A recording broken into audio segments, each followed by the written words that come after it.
Hello, Alasdair. Hello, Sam. Sam, where are you? I'm looking at you with lovely baby pictures above your head. Oh, there are. I'm at my parents' house. I'm down south. Yeah? I'm not in the big smoke anymore, honeys. I've moved on. Yeah. For a couple of days. Come to visit my parents for a few days. I just finished a contract on Friday, and I feel like when I'm working, I'm just so tunnel vision to anything that's not Wholala. I'm just like so tunnel vision to anything else. So I was like, okay, I'll come home for a few days, see the family, have a look at the baby pictures, before I run back to London in time for Halloween. You did a really good job in that job. It was wild. You were doing hours I didn't think were possible or legal. And I'm glad you're now free. Thank you. It's funny. This was the job where I was interviewing at the same time for The War Between. And I was like, depending on which one I get, I'll either do The War Between or this. And I ended up getting this one, which I do think, even with retrospect, was the right thing to do, because it meant I didn't have to like uproot myself from home and I could continue Wholala and stuff. But my goodness, am I glad that it's over. Oh, you've done so well. And Halloween, what a lovely way to unwind. I feel like you are someone really made for Halloween and dressing up, and you love to facilitate a little get-together. I love it.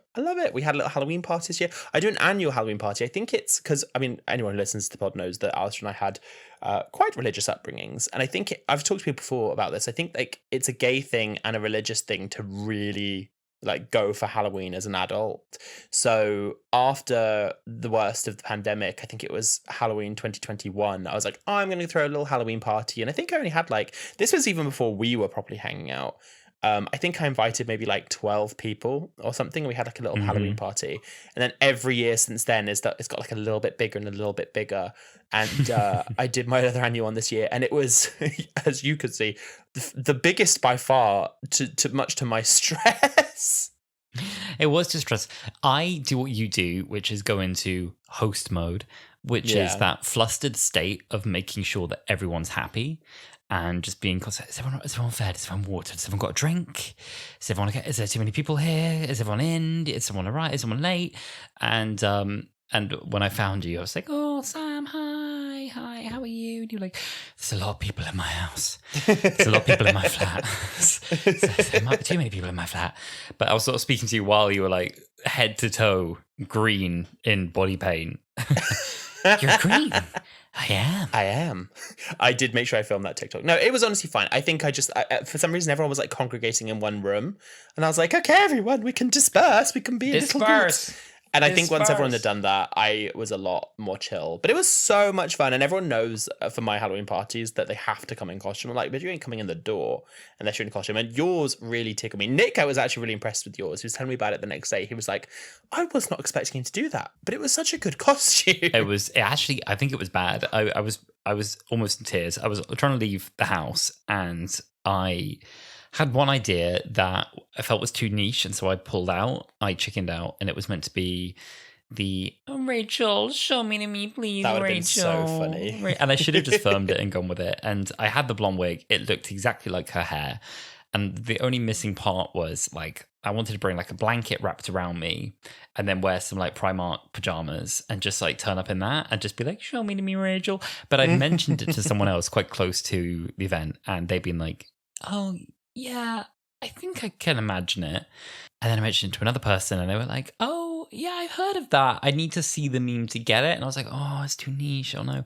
And so I panicked. I was like, right, what can I buy? It was a gay Halloween party. It was. Exactly. It would have been fine. But so I panicked and I was listening to not a podcast, but a YouTube documentary about The Sims. And I was on the way into Primark to get my bits. And I was like, right, what I'm going to do is I'm going to be a burglar from The Sims. And so I just got stripy top, gloves, woolly hat, and then went into the pound shop next door and just got some arts and crafts bits. And originally I painted this whole plumb bob made out of card, and I folded it, and it had then it didn't have the right number of sides, and then I was painting it, I was trying to dry it with a hairdryer, I was getting paint on my floor, paint on my hands. And then it started collapsing, and then I couldn't attach it to the headband, so it didn't float over my head. And I was like, this is just not going well. And then I managed to create an alternative that sort of worked. But I got there and I felt I had to explain I'm a burglar from The Sims to anyone who I saw. And no, but the green diamond was what you needed. Yes. It's just like, no, it's nice. It's nice. I liked it. I thought it was very fun. Who else? So I like I said, I was green. I was Elphaba, the Wicked Witch, and that was really fun. It did take a lot of I was kind of just stood shirtless making a tea from hot to go for an hour before anyone got there. Who else do we had? We had Carrie. We had Glinda. We had a bottle of Lucozade.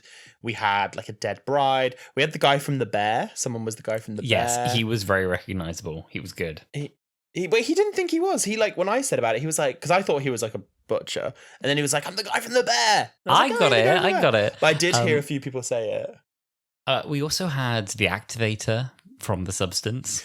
We did, which was really good. Was really good. There was a few like that. Afterwards, I realized there were so many obvious things I should have done. I should have dressed as Toad. Was one really obvious one that I've never done. Oh, that's a good one. Because a couple of years ago, I did this.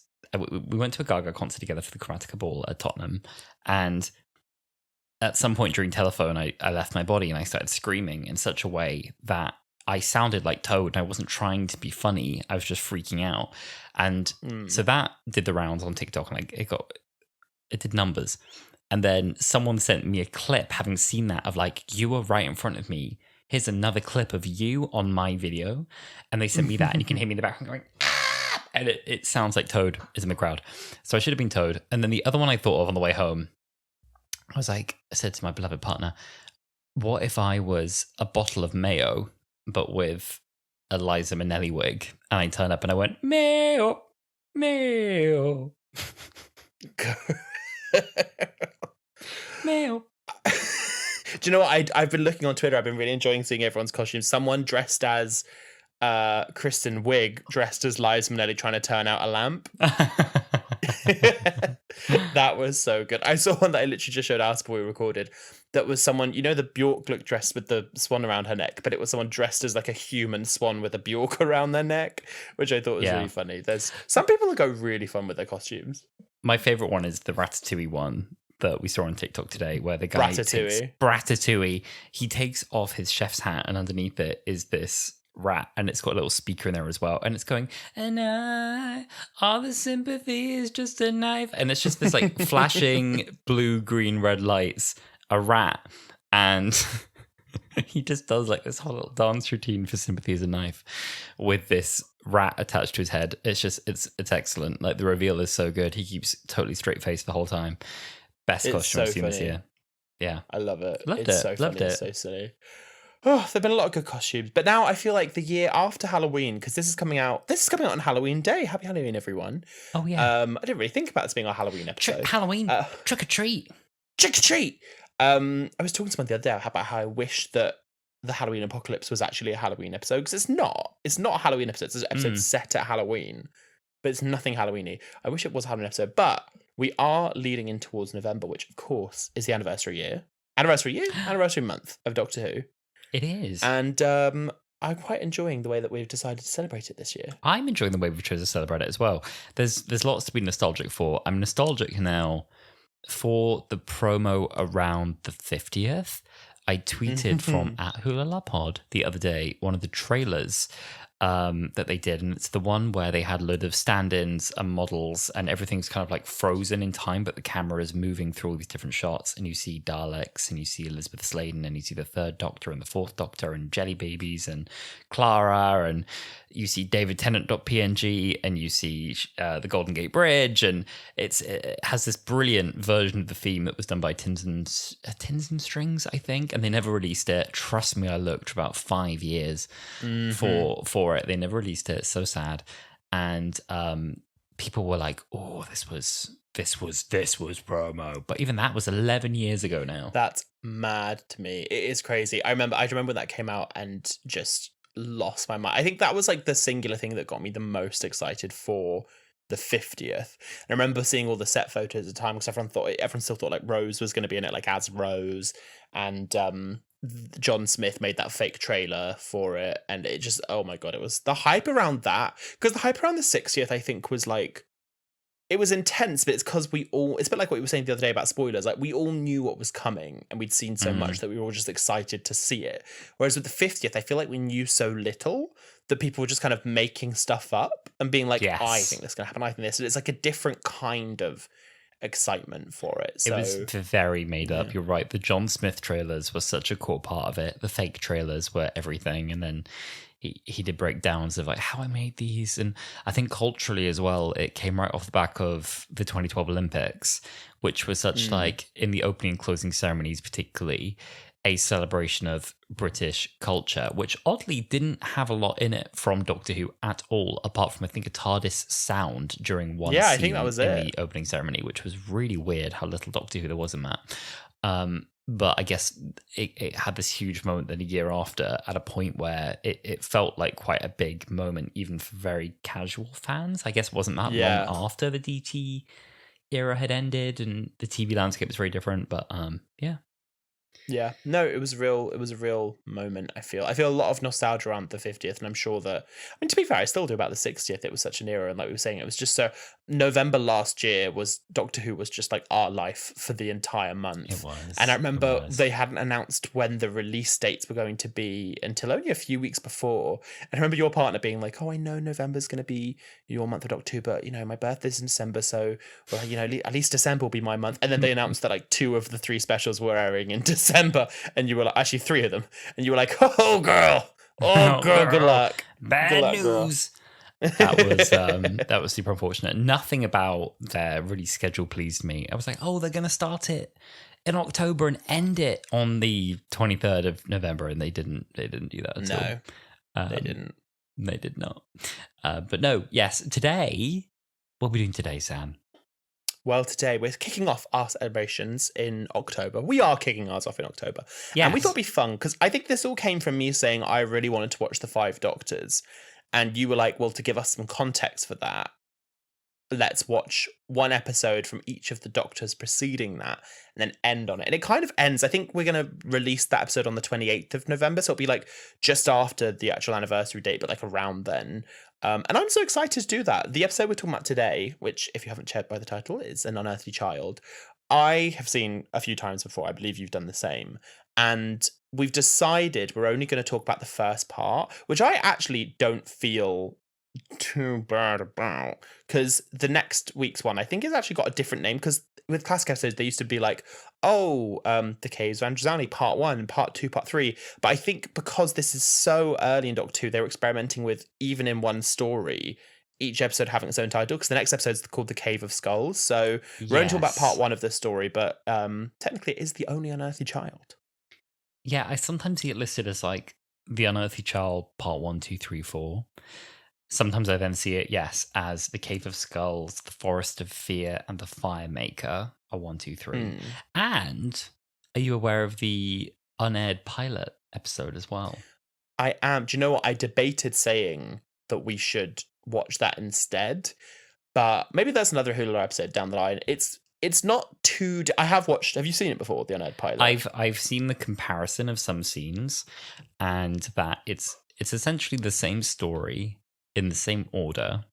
I think the scenes are the same, scene by scene, but there's some like critical changes in terms of the character of the Doctor is quite different, and there's some parts they removed.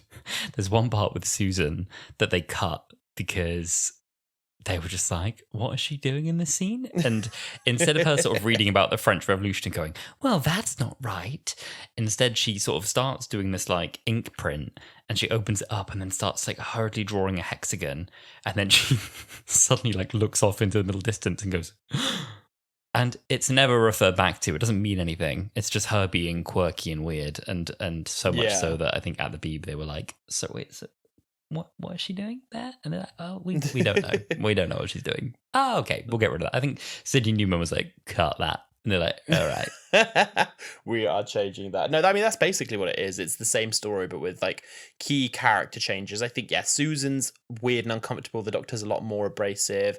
I think that Barbara and Ian, it was like more lent into that there was like a romantic relationship between them as well in that draft.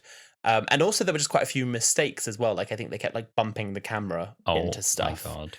Have and you like seen doing the stuff. doors in the pilot? The doors are absolutely doors. catastrophic. I didn't know It's- how bad the doors were. Yep, it is not good. It's Because obviously they can't stop because restarting the cameras is really expensive and it's a whole process, and they were on a really tight schedule, and you go beyond a certain point and it's lights out, you gotta go home no matter what. But it's just this point where it's like, bloody hell, it's bigger on the inside, and it's like no. There's a bit in this episode where the doctor's trying to take off his scarf and it slipped off his back without William Hartnell realizing, and he goes like reach for it and he's not there, and he's talking, so he's doing his lines and he looks and he sees it's on the floor, so he then like picks it up off the floor and then immediately puts it on the chair next to him, and I just find that so funny. I was like, Bill, just leave it, Bill, leave it, bro. It's brilliant. It's so good, isn't it? Yeah, I had some watching it back, some observations, some thoughts, but as you said, we're only doing the first bit, and we have two wonderful friends in Beth and David as well who are doing the Who Watch, and they've done all of they're doing all of Classic Who with a lot of love and care, and they've certainly done these ones too, so you can head over and listen to them as well. We'd recommend the Who Watch, wouldn't we? Exactly, I would definitely recommend them. I have listened to their episode on An Unearthly Child and I hadn't seen it in so long, and it was a very good refresher of like, shoot, a lot of this is about cavemen, isn't it? Like making fire. And I was a bit worried when because I said to you, I was like, I think we should just do part 1, because it kind of feels like as well, like part 1 is its own story, and then parts 2, 3, and 4 are like its own story with the cavemen and the fire. And I wanted to focus more on this bit, and I was a bit worried that people would be like, oh, like you should be doing the whole episode, that's cheating, la la la. But then when we tweeted, we'll get to it, but when we tweeted saying, oh, we're doing part 1 of An Unearthly Child, the wide consensus was like, yeah, that's the good one. Well, what I found the least interesting about part 1, and we'll go into this, we love to say that, don't we? That's such a Wholalaism, and we'll get into it. But there's so many elements of the story that have stayed, and so much of it is there in the very first episode. So we'll get into that. We will. But a little context, the episode, it was originally aired on the 23rd November 1963. It's so funny. When I was looking up, I looked up, when did this air? And then it said the 23rd of November, and I was like, oh, that's Doctor Who Day. And then I was like, wait a minute. So 23rd of November 1963, it was written by Anthony Coburn and directed by Waris Hussein and produced as well by Verity Lambert. It had an overnight viewership of 4.4 million, which at the time was atrocious. It was really bad. But that's because it was overshadowed by the death of JFK, which had just happened. So they then re-aired it the next week, and it gained an additional 6 million viewers. So that's got over 10 million overall. And it has an IMDb score of 8.1 out of 10. Yeah, and it's, normally we're like, oh, wherever you are, go and watch it. It's on iPlayer or wherever you are. It's not on iPlayer. It's not on iPlayer. The BBC does not have all the rights to the first 4 episodes. It's not on the iPlayer back catalogue. The scripts are owned by Steph Coburn, who is son of the writer, Anthony Coburn, and he has declined licensing to the BBC to include it in the iPlayer back catalogue, so you'll have to go and find it on the web or on DVD or yar once again, wherever you get it from. I was looking as well to see if anyone's made like a good like complete 4K remaster upscale AI type thing, and I couldn't see anything complete. A lot of people have like started projects where they've like done sections of it, which was quite nice to watch. But there's a section of it on YouTube. It's the bit when I think the Doctor comes on screen for the first time, and that's been all upscaled and everything. It's really dark, because it's just dark scheme, but there's no speckling on the film. The sound is crisp. I would love to watch it in that kind of format, or I'd love, if they were able to, I'd love them to do it in like the Daleks in colour style thing. We need to at some point do an episode on Hulu about the Daleks in colour specifically, because people had thoughts, but I loved it. I thought it was really good. And it's funny as well, because what you were saying about like what happens in part 2, 3, 4 with the cavemen, I think our assumption had been, of course, they would have remastered, this instead of Daleks in colour had they had the chance. But I'm now not sure if they would. I think the Daleks in colour kind of always made more sense. No, I agree. I think what they would have done, I know they wanted An Unearthly Child to be the beginning of their catalogue. But I agree with you that I don't think that they would have. I think that they either would have just colorized an unedited version of this episode, or done what they did, which was like a movie length cut of the Daleks in color, which, to be honest, I think was the right choice, because personally, in my humble opinion, that is a more interesting story than the caveman one. Also, like, the way that they changed the Daleks in colour with like the additional soundtrack and made it quite jazzy and quite camp and very 60s and very thriller is probably more fun than what maybe they could have done yeah. here. I think that if they were going to do another one and it was a first Doctor story, they probably would do the Toy Maker, but that's a Lost Stories. They can't do that one.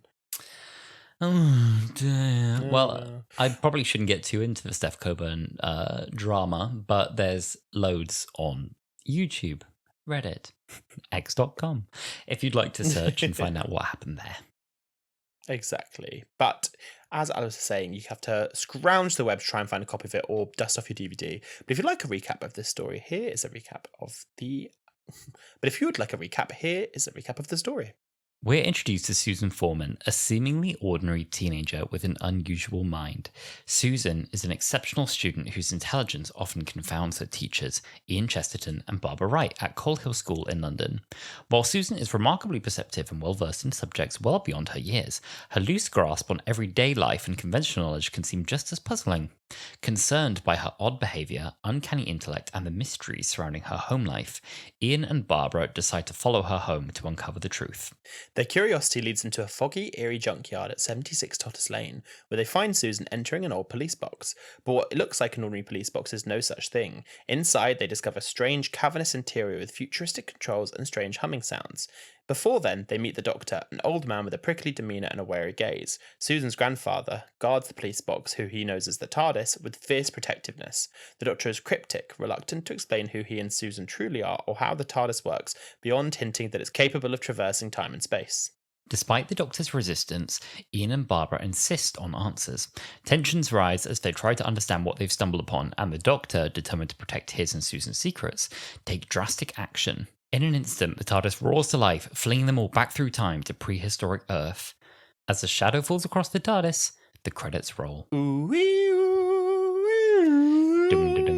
It really was. This is the start of something new. Well, we reached out to you on our X account to let you know that we were watching part 1 of An Unearthly Child, and here's what some of you had to say. Yes, here's what some of you had to say. Steph Coburn said, regarding the hysterical hatred coming my way from the entitled outraged fans of Doctor Who, I should say that in the event of my death, I have bequeathed all my father's Doctor Who related copyrights to an enemy of the BBC, possessing all the resource required to act against them. Steph, thank you for listening to Wholala. We're glad that you're a fan.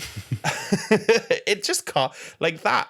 You said it earlier. It sounds like a super villain, and I wanted you to read it in like a Dracula voice and be like, in the case of my death, I have said that I will transfer the rights to an enemy of the BBC. Like, oh, it's so funny. Yeah. William said, part 1 is the only part that's actually good. I'd prefer to think of part 1 leading directly into the Daleks more than anything, which is, I think, what the Dalek novelization basically did for some reason. I get that. I do understand that. I want to be clear. I have no opinion on the next 3 because I haven't seen them. Have you ever seen them? No, I haven't, which is so bad. I'm really goodness. sorry. I know. It's actually appalling. It's really poor. I sit here, episode, 102 of Wholala, and I haven't even seen the whole of An Unearthly Child. It's mad. But I like what you're saying, though, because I've seen in so many like WhoTuber videos, I think Josh Nares might have said it and some other ones, about how so many people, especially with like Peter Capaldi and Jodie Whittaker, they lump on the hate train for them when they've never actually watched their episodes. So I appreciate your distinguishment of saying that I'm being honest. Haven't seen them, so you withhold your opinion. I would be more than happy to be told by a Josh Nares Hamish type who is, I would say, a proper Who pro and can explain to me why the next 3 are excellent. Or indeed the Who Watch. Yeah, exactly. Louis Thorpe said, hi, Wholala. I remember watching this episode at an event in Herne Bay in 2013, the day before the 50th anniversary, followed by a panel with Carol Ann Ford and Waris Hussein, and it was covered on BBC News. And I'm looking at the pictures, and it is so 2013, these camera pictures, let me tell you that. There's someone in the second one who could be Beth, you know. But anyway... I could see that. I don't think it is, but it could be. I also just love that this is Herne Bay. Like, I'd only been there for the first time earlier this year, and it's the last place I would expect Carol Ann Ford and Boris Hussein to be at the 50th anniversary. Camp, honestly. And there's an Axon with Carol Ann here, and I think as well like what looks like a retro unit soldier. And I think it's a K1 robot. There's quite. Oh, is it? Oh, it's not. Oh, it's V8. It's a V8 robot, I'm not sorry. K1. Sorry, K1 is from Robot. We're all muddling up our Oh, I'm monsters. so sorry. I'm so sorry. I love that. You know what, though? This reminded me very much of the 50th anniversary. And in the Excel Centre, you didn't go to that, did you, the Excel? I didn't go. I wish I had. Well, Hurtle listeners, let me know. Were you there? I hope you were. I'm sure some of you were. And do you remember they had a bit of a setup? They had like the set. I don't think it would have been the original set. They might have had bits from the original set, but they had like you could walk through the wooden doors of Totter's Lane into the junkyard, and they had the classic First Doctor's TARDIS there as well, which obviously isn't the bright blue TARDIS you expect to see from now. It's a much darker color, and it's got big, heavy paint strokes all over it. It looks really different, and I don't know if anyone remembers that, but it was very cool, very immersive, very nice experience. Cool memory for Alasdair. Cool memory there. Jack says, episode 1 is brilliant Doctor Who viewing. The vibes are giving mystery, espionage, alien, and the rest is history. Renee says, the first adventure in a show we love, hate, and then love again. Ain't that true? This is the beginning of an amazing journey through time and space. The First Doctor is not my favourite, even though he has grown on me a lot. But what a performance, what a man, what a Doctor. TV changed with him. So true, bestie. So true. And finally, at Straddy Hoovius said, I don't know, some weirdos holding the tape. Can we read out the username? Laura Vanderbuben 3 and Knuckles. I know this is Matt. I know it's Matt, but I just am obsessed with how often they changed their name on it. It's Laura Vanderbuben. It's so funny. I love it. Laura Vanderbuben. Fantastic. Well, that's it. That was the Fantastic. entire fan community's opinions. Nothing more needed. No deeper dive required. I tell you what, actually, I think is complimentary required watching that we haven't done it because it warrants a discussion in itself. Is An Adventure in Space and Time. I'm waiting for the day we do. I've said that there's 2 bits of like documentary-esque they want to do. It's Adventure in Time and Space and More Than 30 Years in the TARDIS. I want to do both of them so bad. Brilliant. I love that documentary. It takes a few sort of liberties with things that happened but didn't happen then. It didn't happen in that way. It didn't, that represent the time but not quite exactly as they happened. But it's a really fascinating and very beautiful piece of TV that the sort of coming together of the show is as interesting as the show, I think. Yeah, I agree. And for anyone who hasn't seen it but like is a fan of Doctor Who, they will have seen David Bradley's performance as the first Doctor. And I think it was so gorgeous when they brought him back for Twice Upon a Time because he did such an incredible job in An Adventure in Space and Time, but he also just did such a good William Hartnell. Like, he's a good Doctor, but he's a really good William Hartnell as well. Yeah. And it's just fantastic. And of course, Sacha Dhawan is Warwick Hussein in the sort of docudrama long before he was in Doctor Who as the Master, and incredible performance there too. And it has lots of lovely little cameos from real people in the Doctor Who world. So like William Russell plays like a traffic warden at the BBC in it, and they have loads of past companions pop up, and it's really worth a watch. And I'm excited to at some point cover it on Wholala.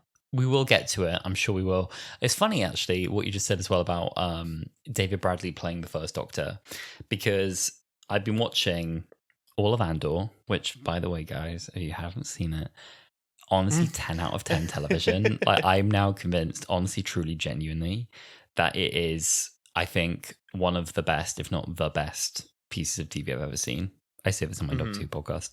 It's fantastic. And then I went in to watch Rogue One, which I actually don't think it's quite as strong as Andor is as a TV show, which is interesting. But in Andor, coming around to my point, they obviously have 2 CGI recreations of different actors, one dead, one maybe alive to give their approval at the time, but it's a de-aged version of her.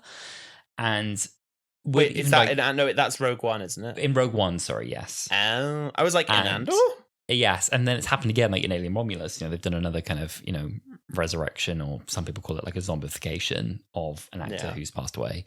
And I think it looks consistently uncanny. Like, it looks rubbery and wrong to me every time. Like, it just, you can see something's off. It's not convincing to me. Like, it's technically impressive. I'm so glad Doctor Who has never, and hopefully will never, attempt to CGI recreate, synthesize a person's voice or face or mannerisms after they've passed away. I think with or without, had their estate's approval or whatever, I always find it just a bit, I don't think there is a respectful way for me to do it. It is icky. And also, it's like you were saying, David Bradley's performance is so good in itself. And when he came back in The Power of the Doctor, it's nice that there's another performance from someone else, which felt like it did really honor William Hartnell's performance, but it's also original. Well, this is the thing, and also like as a kid in the Five Doctors, which obviously we get to on this journey we're on, they have another actor playing the first Doctor in that episode too. And as a kid watching, I just saw the Doctor. I didn't know it was another actor playing it, and I had seen both. I just was like, oh, that's the Doctor. That's the first Doctor. So for kids watching it, it's just the Doctor. And for adults watching it, you just get like a new interpretation of a character that you love. And I agree with you. I would much rather that they recast actors to play as these characters. Like part of me even wonders if like, in the not too near future, if in the not too distant future, whether or not they would even do, if they wanted to bring the Ninth Doctor back and Chris Eccleston didn't want to do it, have another interpretation of that character. I'm not saying it'd be good, I'm not saying it'd be bad, I'd be curious to know. Me. Who knows? Well, Who knows? I wouldn't like that, but I'd much more dislike it if they tried to recreate an actor. Interesting. I think you need to leave a lot of time to pass before you do that. And they need to leave a show probably on good terms before you try and put them back in. True. But yes, let's see. What do we think of this episode? So what was your overall feeling? How did you feel? Well, the main thing I wanted to say at the beginning was this theme and like title sequence is just so good. I use the word iconic a lot. I made some notes this episode and I use the word iconic a lot. The sounds that the Radiophonic Workshop made for this are just incredible. Like, it's such an iconic theme tune, and its iterations have always lent into this. They've never ever been like, let's make an entirely different theme tune for this. I just can't believe how good they got it on the first go. You know what I mean? Like the image of the time vortex, like splitting in the middle and looking like ink prints and being otherworldly with this bassy, like, it's so incredible. I can't overstate it. I was going to say, like, it's similar to what my first note was, which is that I love how weird this is. Like, as a concept, as a show, it's weird. Like, in the best way, it's super weird. And for, like, very, like, right and proper, like, BBC, right now coming up on the BBC in the 60s. Like, for them to go, like, we're going to do this really strange sci-fi and have these really experimental titles that are kind of eerie and spooky. And we're going to have this, really gifted electronic music artist come in. Delia Derbyshire is just so talented and so clever with what she did. And there's loads of videos as well that are great, BBC archive videos of how they made the theme, which are really fantastic. And we talked about it a bit in our soundtracks episode, which was a long time ago now, and how that came about. And there's that, but like, the whole concept is odd. The Doctor and Susan as characters are odd. The setting of kind of the junkyard, the time-traveling police box, it's all really peculiar and quite surreal. And I really like that. Like in the, even at the very end, when Ian and Barbara are flung through time and they end up in the TARDIS and it's, where are we going? Like, the visuals of that moment of these weird, warping lights and shapes and almost said colors, no colors. And, it's a really strange show. And it is. I like that it's that experimental from the go. I feel like it's such a perfect meld of circumstances that meant that we have Doctor Who today, because when they pitched the show, and I mean, again, I'm sort of leaning a lot on adventure in space and time in this, it was like, we'll teach the kids something, we'll do some futuristic stuff, we don't want any bug-eyed monsters, we don't want anything too crazy. And the concept just in of itself is so mad and so balmy. And, you've got the space race happening and you've got all these huge moments in history. But like you said, it's the BBC and it's Good Night Mrs. Dom. It's Bill and Ben the Flower Pot Men and and then they're making this mad balmy show about some alien and his granddaughter stealing two teachers and flying through time and space. Yeah, I'm just amazed that it made it through. Like the production designer, I was going to save it for the fun facts. The production designer did this first episode and then he quit because he was like, I don't really like what we're doing here. I don't really like the work we're making. And someone else came on board for the next part of An Unearthly Child. So it was the scenic designer assigned to the serial, Peter Bracci, and he was the one that designed the interior of the TARDIS. and was replaced by Barry Newbury because he was just like, I'm not really happy with the work we're doing here, and I think it's great. And I'm just like, how can you be involved with making something so iconic and so long lasting at the time and just be like, oh, this isn't great? Like, it's mad. This isn't for me. Yeah, it's incredible how much has stood the test of time, isn't it? And that is what, like, so many of the early elements that are in this have just kept coming back, and obviously a lot of that is just intentional to keep drawing back on the roots. But I love everything that has just been kind of brought back and underlined again and again and again. Little things too, the pseudonym of John Smith being in this, Time Lords reading at speed, coming back in a small way, reminds me of the Ninth Doctor when he picks up, oh, sad ending. TARDIS, though we never really find out like why it's Susan who named it TARDIS. This idea of an advanced home civilization, though I don't think we get the name Gallifrey for a long time. I think not until the Second Doctor's era, maybe. I don't think it's until we see Gallifrey in the Second Doctor's era, but I actually don't think that you hear it until like the Fourth Doctor's era. I'm pretty sure. Like it's years. It's really, really long until you hear it. We're requesting a fact check. I am requesting a fact check. I am. I can tell you that they don't say the word Gallifrey and New Who until The Runaway Bride. I know that as a fact. Yes. And also the idea that the two of them are in exile from their own people for some reason. One day they'll make it home. One day they'll make it back to Gallifrey. And the sound effects as well. Like so much of the sound design has been so timeless as well. The sound of the TARDIS that has not changed at any point, and the idea of this being like a distorted key being scraped on a piano string, and the concept behind it being the idea that this thing is like ripping through space and time, and it's meant to be like a kind of metallic tearing sound, it's just like it's all just very inspired. It's just no, I agree. Like how did they do this? The artistry that went into it, and like with making TV and like just any media at this time, the physical nature of the fact that you fix it in post. You can't fix it in post. The doors, they're gonna be wobbly, but the physical sound of that, like that exact soundbite is what they use today. They never changed that. They have never changed that. And the iconic imagery they get in this, even just in the format, the Doctor and the companions, the same. The TARDIS, the police phone box, the same. The inside, the space machine, the same. The sound of it moving, the title sequence, the theme tune, like, I am just baffled that a show can last this long and they haven't had to change any of that because it works. And like you said, there's a lot that they deliberately lean into, like the opening shot of the policeman. I think that was really nice in this episode because you have the opening shot of the policeman next to it being a police box, but then also in the 50th anniversary, of course, get like a callback to that. But even just the thought, it's quite funny actually, when like you hear it humming at the very beginning because you know that the TARDIS is alive, and obviously they lean much more into that now. But I love the bit Ian touched it and Barbara goes, "It's a faint vibration," and he goes, "It's alive!" And I was like, bit of a jump there, mate. A jump there. A jump still, Ian.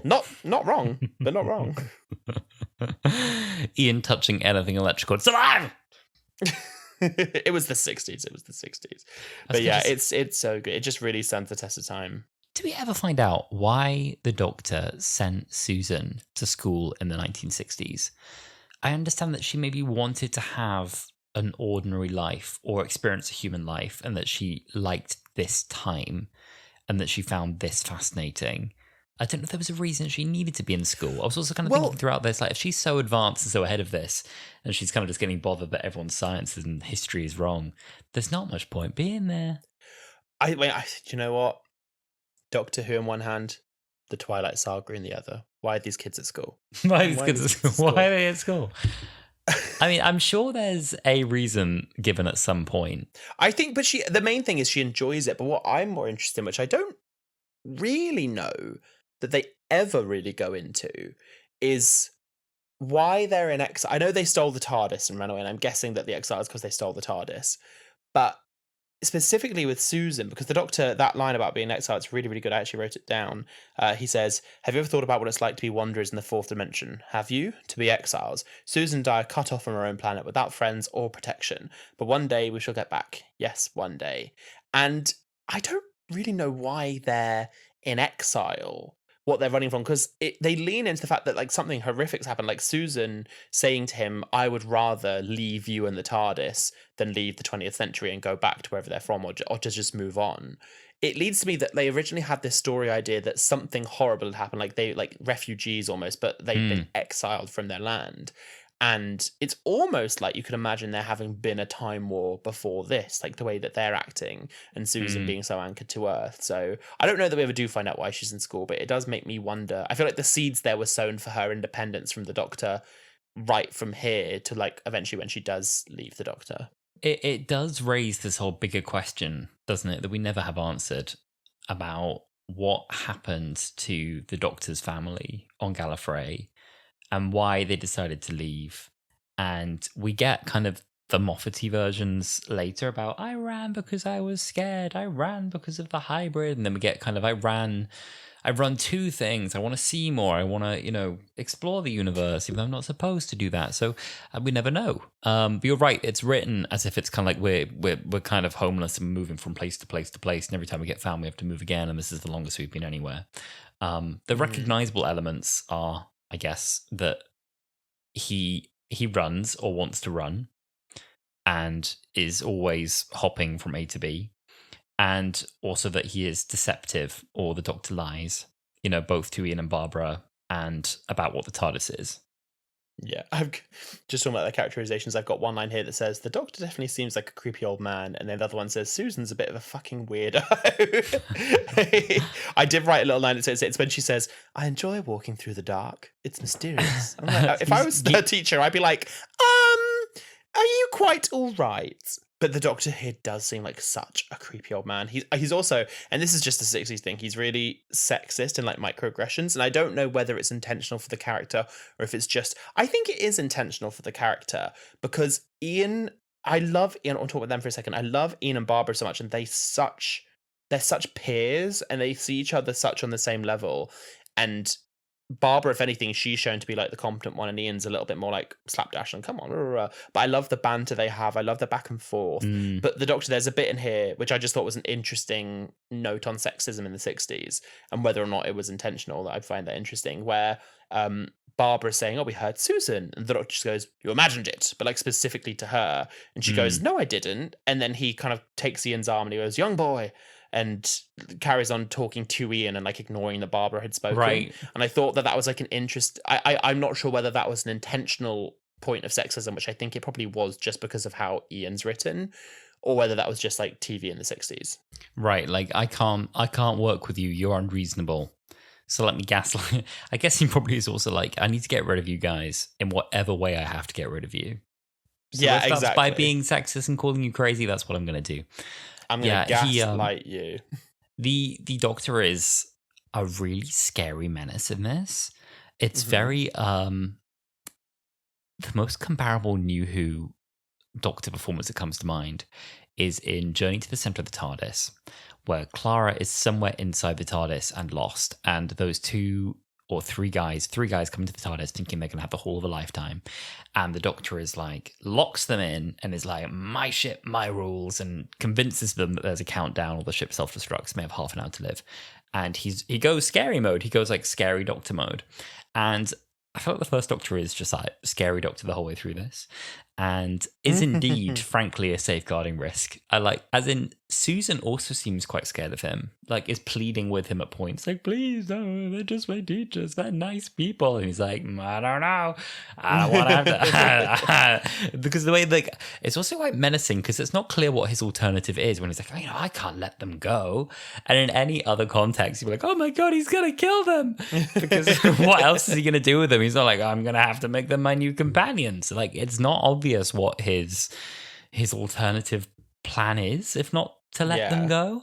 So he's quite scary, and the whole like, what I think Susan says to them, like, he won't let you leave, and then the Doctor's just kind of, and Ian's panicking, and he's kind of playing with the console, and he's like, oh my God, one of these has to be the door, like one of these is the door, and the Doctor's just like doing like a naughty little chuckle.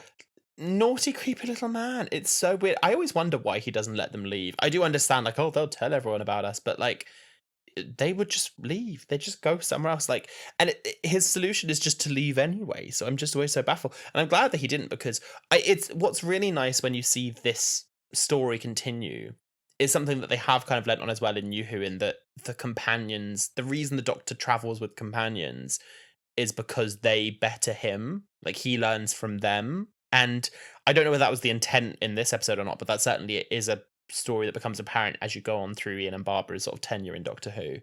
But yeah, he's just like a weird, really, really old man. There's a bit in here which is definitely 60s. I made a note of. There's a bit where the Doctor's talking to Susan. He says, "You remember the Red Indian with his savage mind?" And I was like, "Oh, I know. God, I was. no." I just. I was like, honestly. "Oh." A partner of mine was in the kitchen and went Indian, and I was like, no, I heard. Yeah, I mean, other things as well that drew me to, oh wow, the time when she was like, oh yes, that Susan is really quite gifted. I think I might try and study at home with her. And I was like, study at home with her. Like, they had teachers studying at home with you. I was like, interesting, that's different. And then, like you said already, like, I like walking in the dark. I was like, okay. I guess that's her being strange and quirky as well. That's not just like, women in the 60s love to walk in the dark. Like, I'm sure they didn't.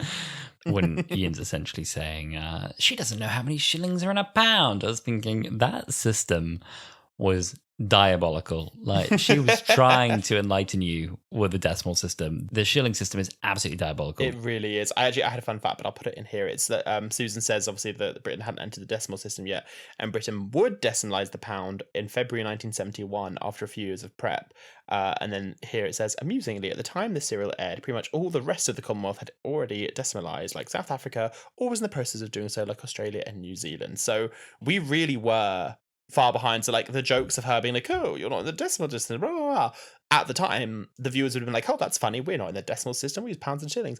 And now everyone else at the time was like, y'all need to catch up. Y'all need to get, sorry, they were Australian, they'd be like, y'all need to catch up. Y'all need to catch up. No. But yeah, that's a funny thing. She's just a weirdo. She's peculiar. I really like her kookiness. I like her kookiness. She's a kook. I'm gonna keep saying kookiness. She's a kook. I like how odd she is. I think she's very endearing. And again, it really makes me wish for a companion who's out of time at some point. You know, someone who explores the noughties, 10s, 20s, as in 2020s, through the eyes of someone who's either from far in our future or far behind. I think it'd be so interesting, like getting to grips with the way that we live. Mm-hmm. You could have all sorts of interesting commentaries by doing that. And also, like, how would the Doctor react to a companion who maybe has all these like really redeeming qualities, but actually like has a lot of prejudice from their own time that they bring forward with them? Yeah.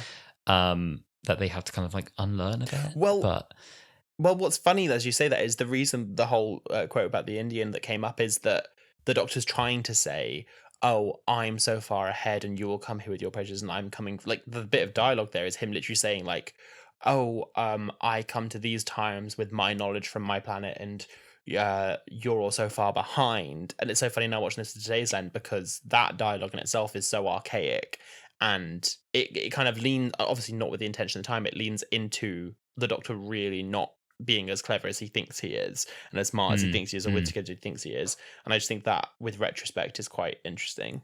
Ironically, now a more interesting line. Yeah, exactly. In that he's being more prejudiced. Yeah. But yes, that is interesting. I wrote a couple things here just as like points of note for this being the first ever Doctor episode. The first line of dialogue in any Doctor episode ever is, wait here, please, Susan. I won't be long. And it was from Barbara. I love the line where they say, it feels as though we're about to meddle with something that's best left alone. I thought that was like a really nice piece of foreshadowing from Ian before they go in the TARDIS. And I also just think the most iconic line to come from this episode is Ian saying, a thing that looks like a police box standing in a junkyard. It can move anywhere in time and space. I just think that is such iconic Doctor Who in a nutshell dialogue. It belongs in every fan edit, doesn't it? Every fan trailer. I think that line you said about meddling with something, I think that might be Barbara. Again, I think Barbara's got a good intuition. I'm pretty sure that was Ian, but Barbara does have a very good intuition in the episode. She's very... she leads in there. I really like how, with both her and Susan, and especially for like TV made in the 60s, they're both such strong characters. They're really... and by that I mean not only just like strong-willed, but they're very three-dimensional characters. They're very well rounded. They've been given time to develop the character, and obviously that is more evident as the episodes go on. But even just the end of this 20-minute episode, you really understand who Barbara is and who her intentions are, and you really get to know who Susan is and who her what her intentions are. Before I move on to another point as well, I just was going to quickly say one more line that made me think, the time is different, was that, like, oh, she's 15, she might be meeting a boy. Oh, at this point, I hope she is. Just the absolute lack of supervision anyone had about where their kids were, or at this point, like, oh, she's 15, she's going to meet a boy in a junkyard. Well, I hope she is. Did you ever see that campaign from the noughties where it's like, it's 10 p.m. Do you know where your children are? Oh, I think it was earlier than that. There was there was a campaign that was done at some point that was like, you should know where your kids are. And there was another campaign that was done. I remember when it was. I can't remember if it's America or if it was here. It was trying to encourage parents to ask their children questions and to, like, see them as people. Right. And be like, they have their own thoughts too, And just attitudes. One final recommendation as well. If you are checking out BBC Archive, they do have some videos about the conversion from decimalization to decimalization, rather. And they're good. There was, I think, a period where they accepted both forms in a handover period where people got used to it, and you could pay in shillings or pounds. Anyway, there you go. Other things. Hartnell's performance, so interesting. If you watch the comparison of the pilot versus what they got on TV, the pilot version had him in, like, a very plain suit, and he looked more like of the time. And he's a lot sterner and much more suspicious, and he's much angrier. Mm-hmm. So when Ian is asking questions, and he's like, in the end, in the live version, he's kind of like, oh, go away. Oh, go away. Like, oh, you and your wild theories, get out of here. And in the pilot version, he's like, go away. And he's much more like, back off.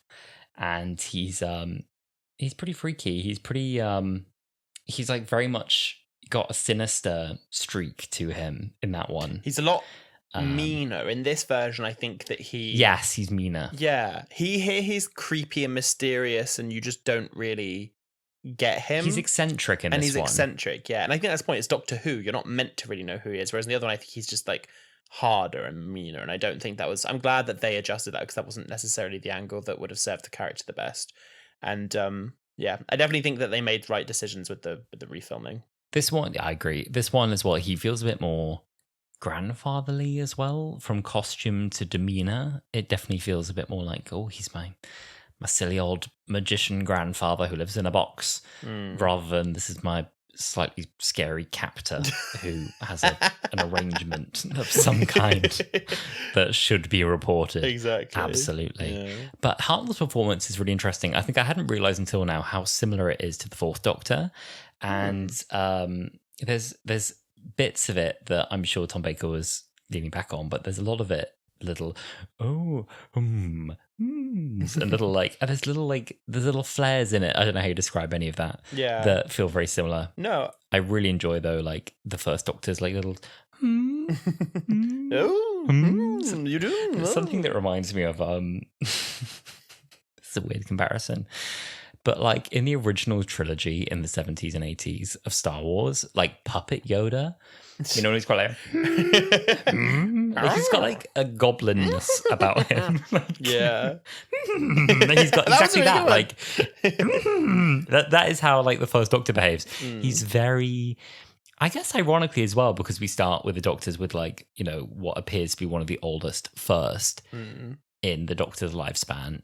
He's quite childish in some respects in the way that he and has little tantrums and is quite stubborn. Yeah, no, he is. That's a really interesting observation about the Fourth Doctor. I don't know that I would have made that connection, but I completely see what you mean. What is really impressive to me is, have you ever seen any of William Hartnell's other work outside of Doctor Who? I've seen a clip where someone was like, this is his actual voice. And he doesn't sound like the First Doctor all the time. It makes me realise how much of because in that one he's doing, I think it's like an army movie that he did. And that one he is putting on a bit of a voice as well, but it makes you realise how much of the First Doctor were choices that he'd made. Because in that one, he's a bit of an old man like this, just talking, hello man, gonna talk like this. And then I watched an interview with him before we started recording to be like, okay, what actually was his voice? And people might have seen before, he's putting on makeup before he does a play. And it's quite sad because I feel like he came away from Doctor Who. I know he had a lot of love for it, and there's really lovely interviews in the More Than 30 Years in the TARDIS with his actual granddaughter, where she talked about the reverence and love that he had for the character. But I think immediately after Doctor Who, especially when the BBC had kind of made him leave because he didn't choose to leave, I think he had quite a lot of sourness for it. And the interview was basically saying, oh, you're so synonymous with the TARDIS and Daleks. Do you think you'll ever sort of outgrow that or move on from that? And he was like, oh, yes, absolutely. They're like, oh, really? How? And he was like, oh, well, I'll just do something else. I'll do something better. Like, I'll do things like this. And I think that in the immediate, he had a bit of bitterness towards Doctor Who. But that I think he definitely had love there. But in that clip, you hear his voice, and it is so different from the first Doctor that I'm just like, oh, wow, he really was making choices to sound like that. Because I think in An Adventure in Space and Time, David Bradley's impression of William Hartnell was quite similar to his characterization of the first Doctor, where there was a lot more of a distinction there. I think that's a shame that he felt that way at the end, because he is such an icon, and would never have imagined that in 2024 we'd be sitting and thinking about him tonight. Two little gay boys talking about William Hartnell. Would have loved it. Gay boys will be doing awful impressions and comparing you to Yoda. I mean, how lucky. He'd sit there and he'd say, what's Yoda? And what's it? Just right. Gay like happy gay? No. Like homosexual. Two homosexuals, okay. Call the police. Sure. Get the roses. He was in media. He was in the theatre. He knew plenty. I'm sure. This is like when I said like Harry Sullivan looked like the character most likely to be homophobic, and then it turned out he was canonically bi. I'm sure there will be some quote where it's like, actually, like William Hartnell was like pretty big in the gay liberation movement. Like, something tells me that didn't happen. No. I had a couple of notes that are just like things I'd already said about how like I think the TARDIS design is so iconic. I think it's amazing because the core design of it really did just run through the entire era with very little tweaks. And I like that Susan made up the word TARDIS. The one last thing that I wanted to say, which I just thought was really interesting, I don't think I'd ever really clocked before, is how the Doctor describes beating the impossible in making the TARDIS or having the TARDIS exist. And it's where Ian's saying like, this is impossible, this is mad, I can't believe this. And the Doctor says, well, if someone said to you, could you fit an enormous building in a tiny living room, do you think you'd be able to do it? And he was like, of course not. And he goes, well, you built the television, and if you're showing an image of a huge building on your TV screen, that's inside your living room, so you've done it. And he kind of stumps him there. And I'd seen this episode before, but I think I must have just missed that line because I just thought that was such an interesting perspective to put on it that I hadn't really thought of before. And I like that was how the Doctor's like describing it to him. I thought that was really fun.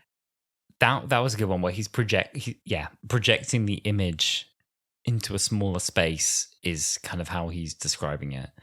The fourth Doctor's got another one which he explains maybe to Sarah, and he's like, oh, like, look, here are two objects. This one's bigger than the other. Now I pull this one further away. Like, look at it. And it's like, well, now it looks smaller. It's like, right, now all you have to do is keep them the same distance, so that one is smaller, but now put more two inside each other at the same time while they're apart. And it was like, huh? And he was like, it's easy. Like, that's what we all worked out. Like, that's how we make it. He explains it better than that. But I like when they try and conceptualize for a companion, like, it's easy. All you have to do is. And then this bizarre thing that Time Lord's worked out. Yeah. Okay, Alasdair, are you ready for a little game? Oh, yeah? Would you like to play a game of Camp or Damp? Oh, my God. I'd love to. Thank you. Well, for anyone who hasn't listened to Wholala before, Camp or Damp is a little game we like to play where we look through moments in the episode and we say whether they're camp or whether they're damp. Alasdair, are you ready? Oh, I think I get it. Yeah. Let's go. This was actually not from this episode, but as we were saying, Susan Foreman's alarming ink paintings, camp or damp? Deep cut there. Susan's alarming ink paintings. Go back, watch the original pilot. It's camp as hell. It's brilliant. She just starts doing like, blot ink paintings, seem like the psychological tests, and then she just hurriedly gets out this like hexagon painting. She just brushstroke. And then she looks up and goes, never explained. No one knew what that was. Camp. Ian's fall in the TARDIS, camp or damp? It's really camp because everyone's getting flung about quite violently, and he kind of like almost does a backwards roll. He really he really flings himself across the floor to make his point. He really did. So camp for me. Extra. Barbara hoping that Susan's on a date in the junkyard, camp or damp?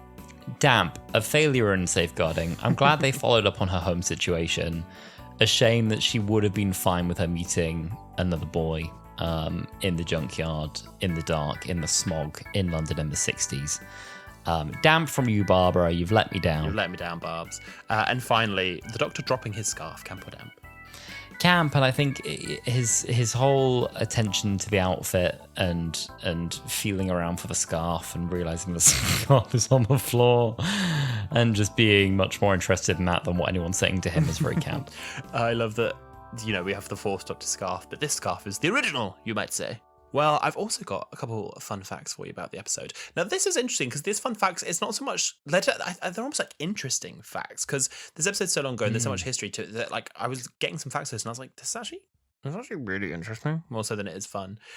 So we've kind of touched on it a bit at the beginning, but this episode was aired twice. So when it was originally aired, parts of Britain were suffering power cuts, so that chipped into viewerships, but it was also the day after JFK, after President Kennedy was assassinated, and it got quite poor viewings, and the BBC were a bit like, this didn't do very well, like this show, like we were saying, it probably isn't good. And Verity Lambert was the producer who was really pushing. She was like, re-air it. And they're like, no, we don't do that. We don't re-air things, especially not after the episode. And she was like, no, there were lots of things against us. Re-air it and I'll show you that the viewings will be better. And she was right. The viewings did a lot better. They got nearly 6 million viewers after a 4.4 million. So that's over 10 million viewers overall. So thank you, Verity. You did us proud there. Well done. It's funny, isn't it, that this was an era where there was just kind of like 4 channels. Yeah. And that was what was on. Exactly. So you will watch it. You will not watch the TV. Watch Doctor Who.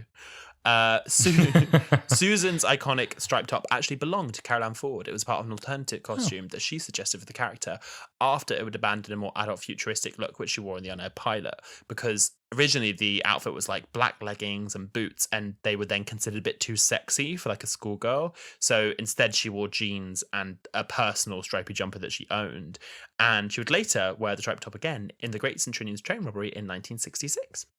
The 60s had some really great style, didn't it? You know what? I was going to say, like, they should have let her do the sexy outfit. Playing a 15-year-old, no, they should not. And I think the jeans were much more apt. In fact, should they not have all had school uniforms? Maybe was that a thing? I think they should have. I feel like it probably was. I think they should have.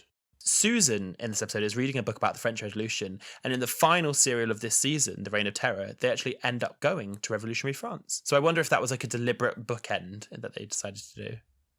I like that. I like that a lot. And finally, this one actually tripped me up in my research because it's heavily rumoured that C.E. Weber was a co-writer for this episode. And he wasn't. He didn't co-write this episode. He'd originally been working on a proposed episode known as The Giants, which was originally intended to be the first episode, but then was later rejected. However, he was heavily involved with putting together the original format documents for the series. So he is credited for creating Doctor Who as it is now, but he didn't co-write this episode with Anthony Coburn. Interesting. Okay. Interesting. Speaking of interesting, I am so excited for our next one. The next episode we're doing, I haven't watched, and I have always wanted to. So I'm glad to finally have the excuse to do it here on Wholala. I am very excited. I've also never seen it before, and I hope we do it justice. I feel like when we do classics, I think we have to go in a bit blind and just give a reaction to it. Yeah. That's what we're here for. And we pepper that with some facts and some context, but we will make terrible mistakes because I don't think we claim to be experts. We're not Who-storians. No, we could be. But we're not. Well, as we were saying, if you want a really well-researched episode, you could go back to the Who Watch. But however, if you would like to stick with us to listen to our third plug. However, if you'd like to stick with our camp little thoughts on Classic Who, next week we are going to be watching a second Doctor episode, Tomb of the Cybermen. I'm so excited. I'm enjoying this little revisit. It's also really unfortunate for Colin Baker that, again, I think last week or the week before, again, we were like, Colin is the one I wouldn't want to travel with. And we're just going to do Doctors 1, 2, 3, 4, 5, and we'll stop there. Thank you very much. Who knows? If people like this series, maybe we can carry on. We can. I watched a Josh Schneer's video a couple of days ago, which was very much like in defense of the Sixth Doctor. And so maybe at some point we'll do the Trial of a Time Lord and we'll go Valiard style on it. Can do. Well, if you have watched Tomb of the Cybermen or are excited to watch us, please let us know. You can reach out to us on all of our social media. We're at Wholala Pod everywhere. We're talking X, Instagram, TikTok, and Threads. You can rewatch old episodes of the podcast on our YouTube channel, which is also at Wholala Pod. And please email us your Doctor Who fan anecdotes at wholalapod@gmail.com. Yeah, and if you enjoyed the episode, you can rate us 5 stars wherever you listen to your podcasts. Follow us. You get notified when new episodes come out. You can donate and buy us a coffee on our coffee account, ko-fi. Someone very kindly bought us 2 coffees this week, so we're very grateful to you. Thank you so much, kind listener. I'm not sure if you wanted to be named, so I won't. But if you do, send us another email and I'll name you. But thank you very much for buying us coffee this week. And what's the other instruction? Oh, share with a friend, someone you think might enjoy this episode. And then stream the Who Watch. Fourth and final call out. Yeah. We're gonna stop. We're gonna stop that now. That's enough of that. Do not stream the Who Watch. Do not before you've listened to next week's episode, Tomb of the Cybermen, and we will see you then. See you then, my darlings. Bye. Bye.